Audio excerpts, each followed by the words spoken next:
बिस्मिल्लाहिर्रहमानिर्रहीम।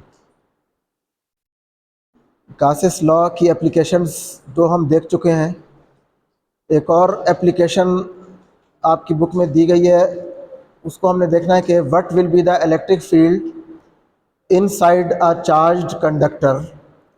अगर हमारे पास एक चार्ज कंडक्टर हो तो उसके इंटीरियर में इलेक्ट्रिक फील्ड क्या होगा। तो वो चार्ज कंडक्टर हमारे पास सिमेट्रिकली शेप्ड कंडक्टर भी हो सकता है या इर्रेगुलरली शेप्ड कंडक्टर भी हो सकता है। तो आपकी बुक में उन्होंने जनरल केस लिया इर्रेगुलर शेप का। तो पहले हम ये देखते हैं कि सपोज दैट हमारे पास अगर एक सफियर है, we have a charged sphere. तो इस चार्ज सफियर के अंदर इलेक्ट्रिक फील्ड क्या होगा, ये हम देखना चाहते हैं।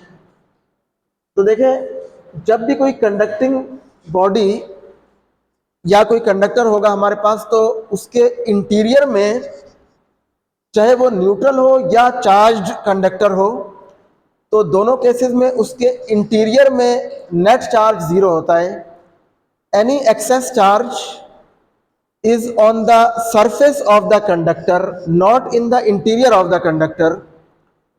ठीक है, जो भी चार्ज होगा that will be on the, अगर आपने इसको कोई इस बॉडी को चार्ज किया है तो net charge will be on the surface. जैसे हमने लास्ट टाइम जब दो पैरेलल प्लेट्स के दरमियान इलेक्ट्रिक फील्ड देखा था, तो हमने कहा था गासियन सरफेस की अपर जो साइड थी वो पॉजिटिव प्लेट के अंदर थी और वहां पे हमने इलेक्ट्रिक फील्ड जीरो लिया था।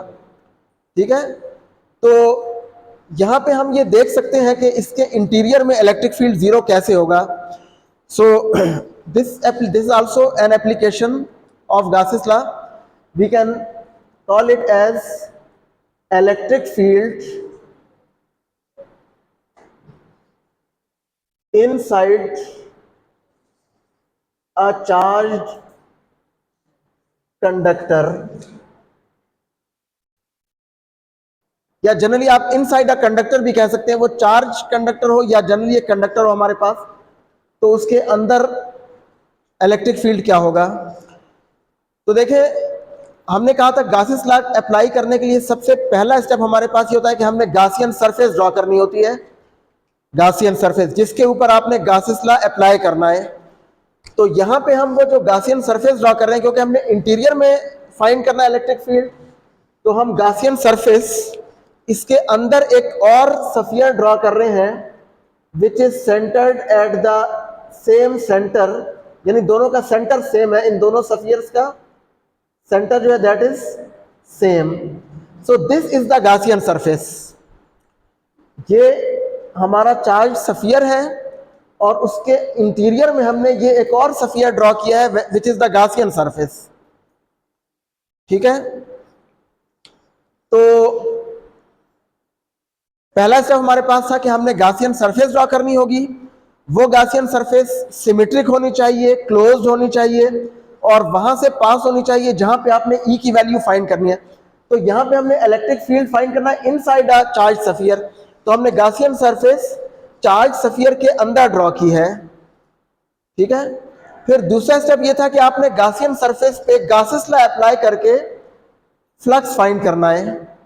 ठीक है, सो here we are considering a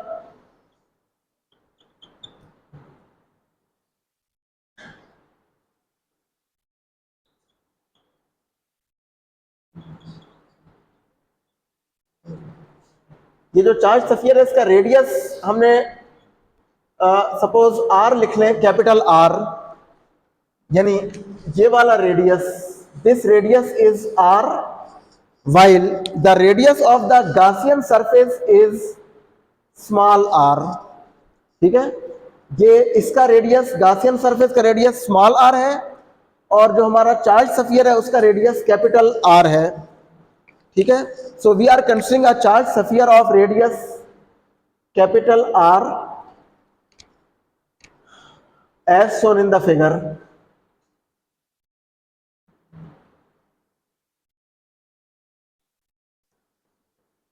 अच्छा, अब दूसरा स्टेप, अच्छा गासियन सरफेस हमने यहाँ पे कैसे ड्रॉ किया है?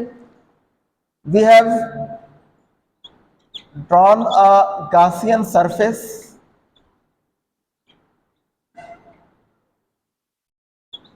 is a sphere. This is another sphere, is a sphere inside the charged sphere.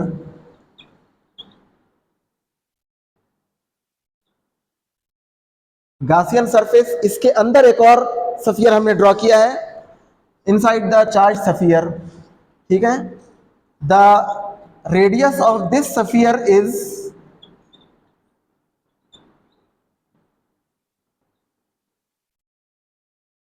Small r. तो ये गासियन सरफेस ड्रॉ हो गई। दूसरा स्टेप ये था कि हमने गासियन सरफेस पे गासेस लॉ अप्लाई करके फ्लक्स फाइंड करना होता है। तो देखें, गासेस लॉ हम अप्लाई करते हैं, applying Gauss's law on the Gaussian surface.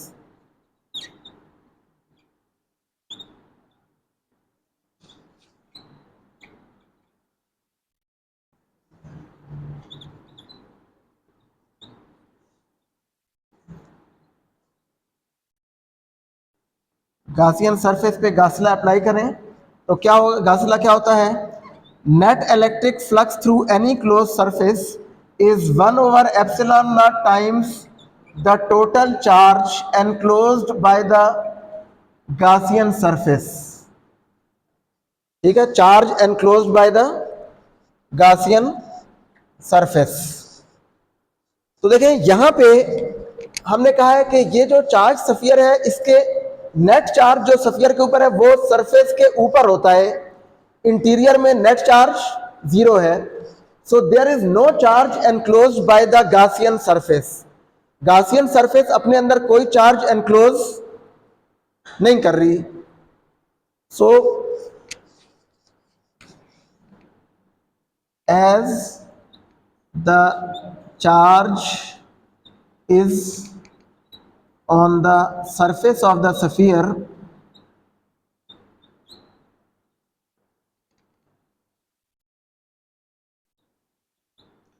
so no charge is enclosed, no charge is enclosed by the Gaussian surface।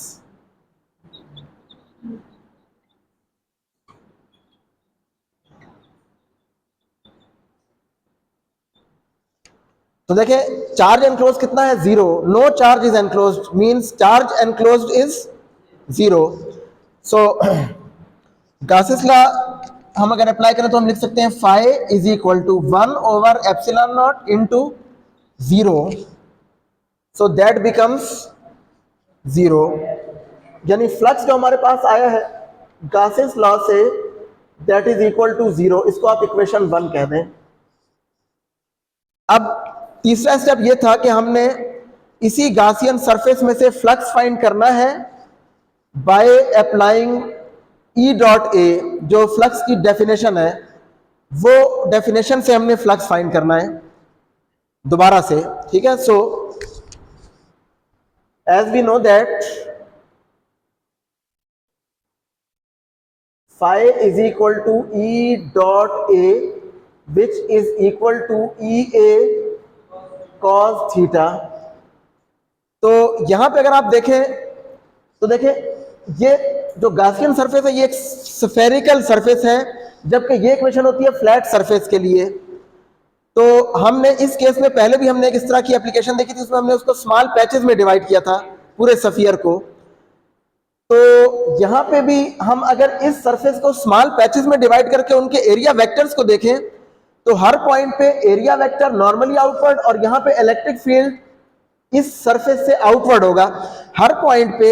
ये भी आपने याद रखना है कि जो चार्ज स्फीयर है या कोई भी बॉडी अगर चार्ज बॉडी होगी तो उस बॉडी का जो इलेक्ट्रिक फील्ड होता है, अगर वो पॉजिटिवली चार्ज बॉडी है तो इलेक्ट्रिक फील्ड हर पॉइंट पे नॉर्मली आउटवर्ड होता है, ठीक है। जैसे यहाँ पे इलेक्ट्रिक फील्ड की डायरेक्शन ये होगी, यहाँ पे इलेक्ट्रिक फील्ड की डायरेक्शन ये होगी, यहां पे इलेक्ट्रिक फील्ड की डायरेक्शन ये होगी। This electric field is perpendicular to the surface at each point. So the area vector यहां से अगर आप देखें तो ये इस तरफ होगा, इस सरफेस का, ठीक है। एरिया वेक्टर और ई वेक्टर ये हर पॉइंट पे दोनों एक दूसरे के पैरेलल हैं, तो ये कॉस थीटा जो है ये हर पॉइंट पे कॉस 0 हो जाएगा, ठीक है।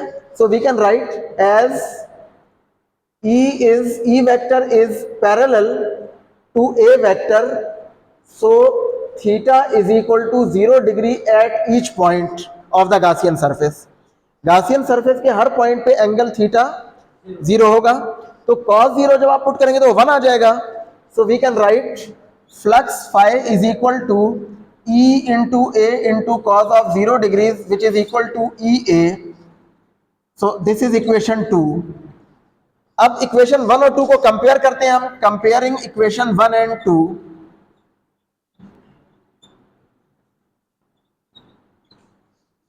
वन और 2 को कंपेयर करें अगर, तो देखिए कंपेयर करने से हमारे पास ई ए इज इक्वल टू 0 ये आ जाएगा, ई ए is equal to 0।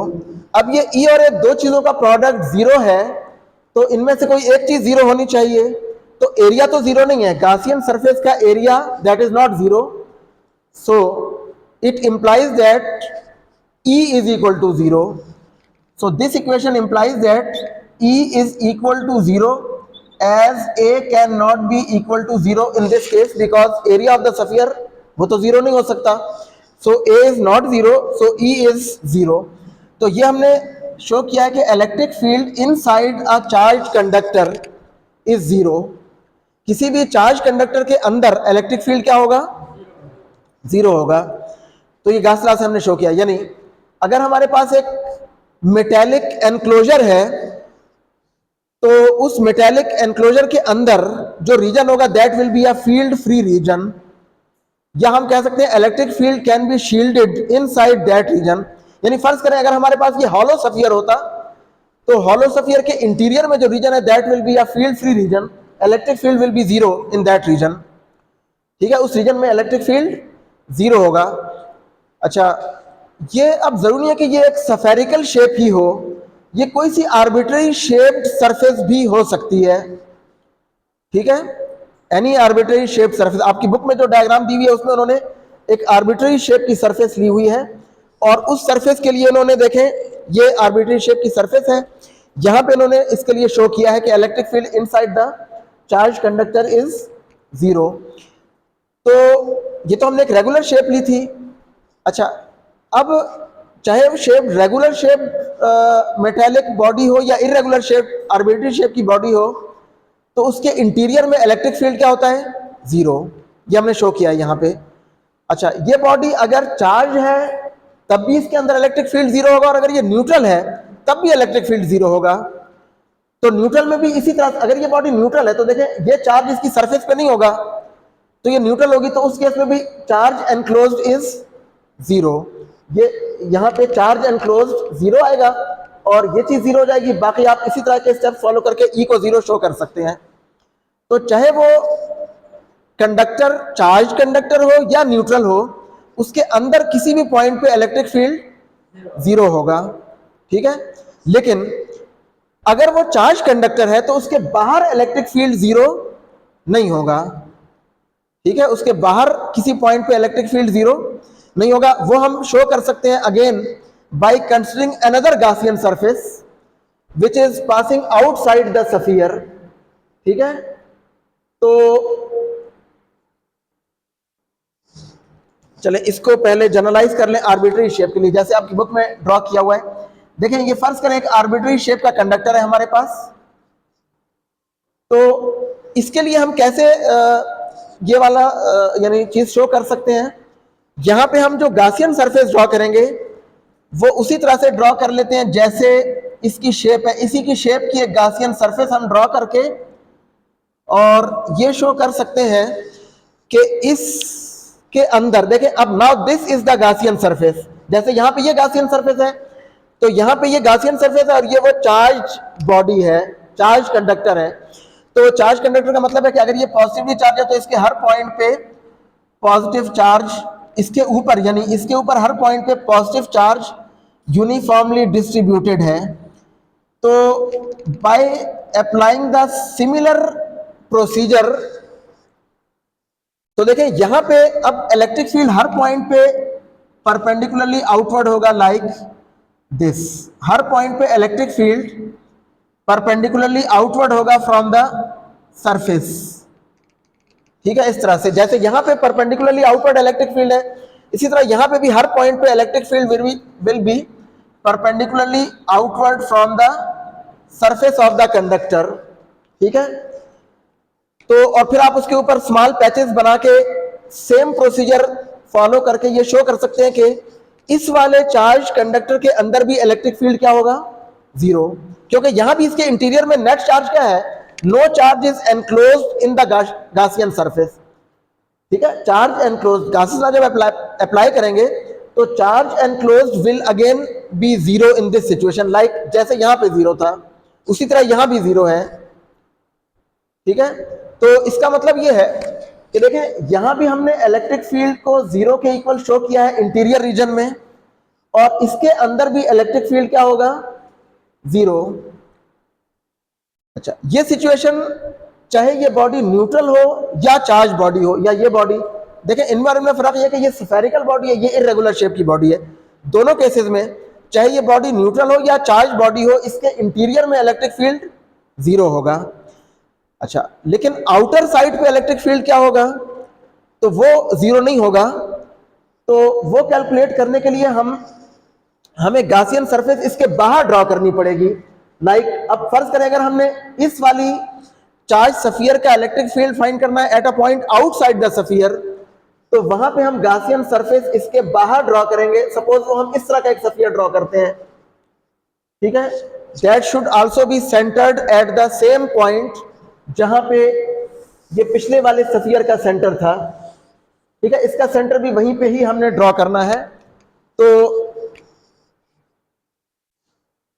Suppose that ये हमारे पास गासियन सरफेस इस तरह की हमने ड्रॉ की है, ठीक है। अब ये वाला सफियर इस सफियर के बाहर है, तो देखिए अब ये अंदर अपने अंदर कौन सा चार्ज एनक्लोज करेगा, ये टोटल चार्ज जो इसके ऊपर है वो अपने अंदर एनक्लोज कर रहा है, ठीक है। सो यहां पे हम लिख सकते हैं फील्ड, इलेक्ट्रिक फील्ड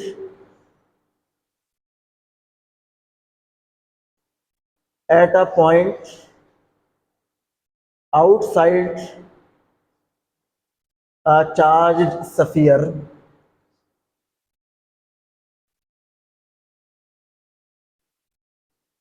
वो तो इनसाइड था, इनसाइड इलेक्ट्रिक फील्ड जीरो था। आउटसाइड क्या होगा, स्फीयर के बाहर। तो देखिए उस केस में हमारे पास जब हम गासियन सरफेस हमने ये ड्रॉ कर लिया है, और सपोज इसका रेडियस जो है अब दैट इज से इसको आप कह लें कैपिटल आर प्राइम, ये गासियन सरफेस का रेडियस अब ये है। तो अब हमारे पास यहां पे जो चार्ज एनक्लोज होगा वो इस सरफेस के ऊपर जितना चार्ज है वो पूरा इसके अंदर एनक्लोज हो रहा है। So if the total charge on the sphere is Q, ठीक है, if the total charge on the sphere is capital Q, हमने ले लिया इसको। पॉइंट चार्ज को हम स्मॉल q से लेते हैं क्योंकि ये पॉइंट चार्ज नहीं है बल्कि ये एक डिस्ट्रीब्यूशन है, यूनिफॉर्म डिस्ट्रीब्यूशन है चार्जेस की।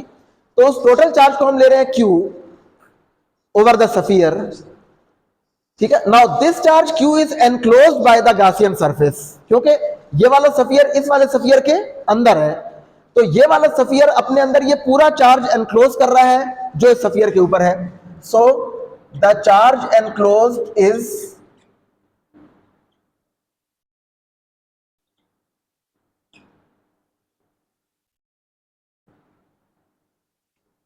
एनक्लोज्ड इनसाइड, या चलें इससे पहले एक चीज यहां पे जो हमने गासियन सरफेस ड्रॉ की है वो पहला स्टेप वो वाला लिख लें यहां, जैसे हमने यहां लिखा था Gaussian surface. So here the Gaussian surface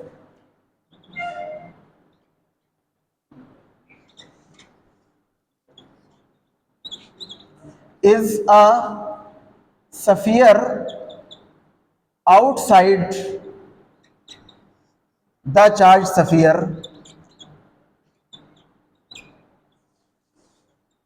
as shown in the figure. ठीक है, जैसे हमने शो किया है। सो अब charge enclosed in the Gaussian surface कितना है? Charge enclosed is equal to Q. ये चार्ज एनक्लोज हो रहा है इसके अंदर। तो अगर अब हम गॉसियन लॉ अप्लाई करें तो हमारे पास क्या होगा? Total flux is equal to 1 over epsilon not into Q. This is the charge enclosed Q. तो इसको आप इक्वेशन 1 कह दें। और अगेन इलेक्ट्रिक फील्ड वाली इक्वेशन जैसे हमने यहां पे फाइंड किया था, इस वाले स्फीयर में से रेडियस इलेक्ट्रिक फ्लक्स, तो हम फाइंड कर सकते हैं phi is equal to E A, where A is now area of this sphere. पहले एरिया इस स्फीयर का था, अब ये एरिया इस स्फीयर का है। और इस स्फीयर का एरिया क्या होगा? E इंटू स्फीयर का एरिया होता है 4 pi R square.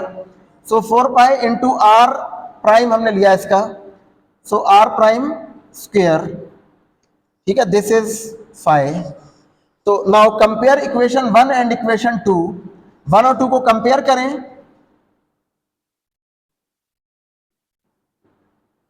So we can now write, ये देखें यहां पे क्या है? E into 4 pi R prime square is equal to 1 over epsilon not into Q. तो E हमने फाइंड करना है, तो यहां से E क्या हो जाएगा? E can be written as 1 over 4 pi epsilon not into r square, r prime square और इंटू क्यू। अब देखें ये जो 1 ओवर ये 4 पाई आर प्राइम स्क्वायर वहां जाके डिवाइड हो जाएगा ना, ये देखें ये यहाँ, तो यहाँ ई रह जाएगा। ये जो 1 ओवर 4 पाई एप्सिलॉन नॉट है ये के बराबर है, कूलम्स कांस्टेंट। ये पहले भी हमने देखा था 1 ओवर 4 पाई एप्सिलॉन नॉट, ये कूलम्स कांस्टेंट है। तो हम इसको ऐसे लिख सकते हैं, we can write E is equal to K Q over are prime square. ठीक है, we can write this as, चलो यहीं पे मैं लिख देता हूं, this is E is equal to 1 over 4 pi की जगह तो हमारे पास क्या आ जाएगा? Coulomb's constant and Q over are prime square. तो हम इसको लिख सकते हैं K Q over are prime square. तो देखिए इस वाले चार्ज स्फीयर के बाहर किसी पॉइंट पे इलेक्ट्रिक फील्ड ये होगा। ये वाला इलेक्ट्रिक फील्ड अगर आप इसको देखें तो ये उसी तरह का है जैसे पॉइंट चार्ज का इलेक्ट्रिक फील्ड होता है, लेकिन वहां पे हम पॉइंट चार्ज लेते हैं small q at a distance r, वो हमने स्मॉल r लिया था वहां पे। तो this is the electric field outside a charge sphere at a distance r prime from the centre of the sphere. यानी इसका मतलब ये है कि ये वाला इलेक्ट्रिक फील्ड इस चार्ज स्फीयर का इलेक्ट्रिक फील्ड उसी तरह का है जैसे फर्ज करें कि अगर ये चार्ज Q एक पॉइंट चार्ज होता और वो इस स्फीयर के सेंटर पे होता, जो हमने पहले देखा था पॉइंट चार्ज का इलेक्ट्रिक फील्ड। ठीक है, electric field of a point charge हम पहले पढ़ चुके हैं, फाइंड भी किया था हमने।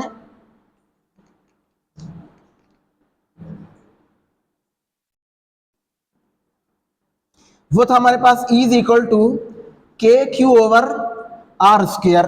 ये था इलेक्ट्रिक फील्ड पॉइंट चार्ज का, E is equal to K Q over r square. तो देखें ये भी उसी तरह का है, K capital Q over are prime square. तो यहां पे यानी इस यूनिफॉर्मली चार्ज स्फीयर का इलेक्ट्रिक फील्ड इस तरह का है कि अगर वो चार्ज इस स्फीयर के सेंटर पे हो और उससे आर प्राइम डिस्टेंस पे उसका इलेक्ट्रिक फील्ड ये है K Q over are prime square, it is similar to the electric field of a point charge Q। ठीक है, पॉइंट चार्ज Q का इलेक्ट्रिक फील्ड उस चार्ज से r डिस्टेंस पे। देखिए ये इक्वेशन और ये इक्वेशन ये सिमिलर है, ये पॉइंट चार्ज का इलेक्ट्रिक फील्ड है, ये भी उसी तरह की इक्वेशन है, लेकिन ये हमने डिराइव की है for a electric field due to a uniformly charge sphere at a point outside the sphere. ठीक है, तो outside the sphere field zero नहीं है, जबकि इनसाइड द स्फीयर और inside a charge conductor electric field is zero.